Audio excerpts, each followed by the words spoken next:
Bonjour à tous, cette vidéo va vous présenter comment réagir si vous vous sentez harcelé par une ou plusieurs personnes sur Internet. Elle a été conçue par des professionnels du numérique qui ont essayé de rendre leurs explications les plus simples et intelligibles possibles. Sur notre chaîne YouTube, vous trouverez d'autres vidéos pour vous accompagner dans vos premiers pas dans le monde du numérique et de l'informatique.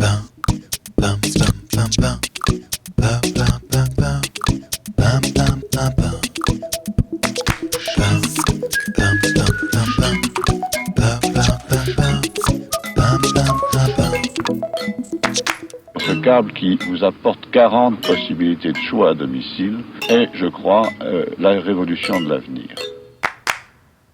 Plus d'un Français sur deux est équipé d'un smartphone et les 15-25 ans y passent plus de 4 heures par jour. Pour les plus jeunes et pour beaucoup de personnes, c'est devenu une composante bien réelle de nos vies. On y parle de nous, on y laisse des traces de nos recherches, de nos achats et même de nos passions.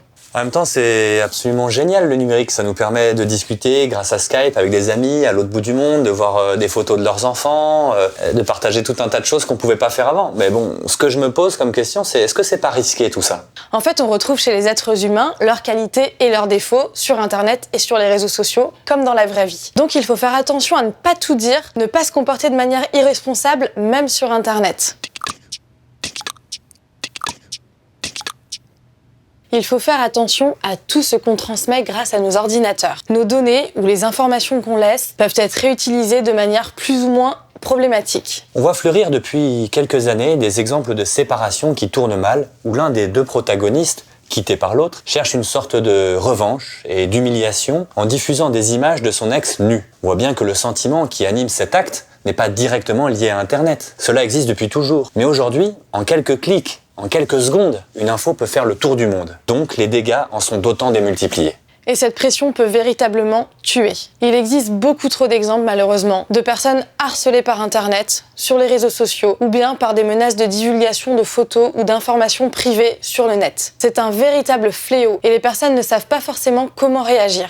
Exactement. D'ailleurs, il existe souvent un lien très étroit entre le cyberharcèlement et le harcèlement classique, qu'on a connu à notre génération, quand nous on était enfants. Ça commence à l'école, avec les camarades, et ça se poursuit à la maison, devant son ordinateur ou son smartphone. Le jeune est harcelé, il est souvent seul, il peut pas être aidé par ses camarades, et le pire, c'est que parfois, de son côté, le harceleur n'a pas du tout conscience de ce qui se passe. Il pense que c'est un jeu, une plaisanterie, il en rajoute, il n'a pas conscience des dégâts qu'il provoque.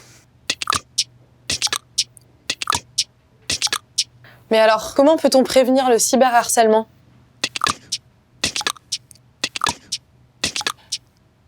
Préservez au maximum vos données privées. Lors de vos diverses inscriptions sur les réseaux sociaux, il est souvent demandé de fournir les noms, prénoms, date de naissance et adresse mail pour la connexion. Puis, on vous pose souvent d'autres questions. Si la réponse n'est pas obligatoire pour ouvrir le compte, moi, je vous conseille de ne pas en mettre trop. Gardez vos données privées pour ceux que ça intéresse vraiment, vos amis, vos proches. Les réseaux sociaux les plus populaires vous permettent de choisir qui a accès à votre profil. Si vous souhaitez communiquer beaucoup de choses qui touchent à votre vie intime, restreignez d'autant l'accès pour être sûr de ne destiner cela qu'à ceux que vous avez choisis. Enfin, sécurisez bien votre mot de passe. Choisissez des mots de passe que ceux qui vous connaissent un peu ne pourront vraiment pas trouver facilement. Faut-il préciser que les dates de naissance, les prénoms du conjoint ou des enfants sont bien trop faciles à deviner ? Et puis, gardez-les vraiment pour vous. Un mot de passe doit rester strictement privé et confidentiel.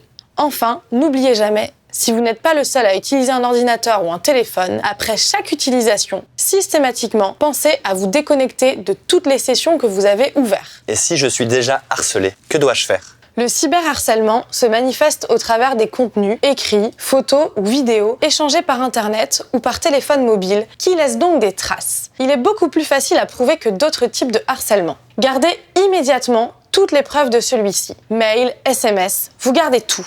Dénoncez le compte auprès de la plateforme fournisseur, Facebook, Snapchat, en cliquant sur « Signaler ».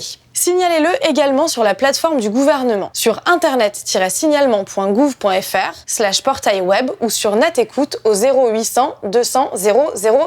Il faut absolument briser le silence le plus vite possible pour ne pas se laisser enfermer dans la peur. Enfin, dites-vous que les injures et le cyberharcèlement sont punis par la loi. Avant qu'il ne soit trop tard, vous êtes en droit d'informer la police. Que ce soit votre patron, votre collègue, des soi-disant amis de vos enfants ou de parfaits inconnus, vous devez vous protéger. Le respect que l'on vous doit et que vous devez aux autres n'a pas changé avec l'apparition d'Internet. Ce n'est pas parce que ça se passe derrière un écran, sur Facebook ou sur un chat en ligne que c'est moins grave. Protégez-vous, protégez vos enfants.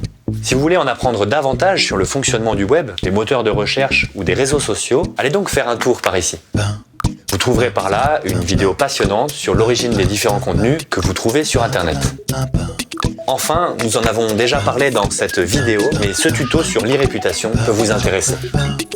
Merci, à bientôt, n'hésitez pas à liker et partager cette vidéo.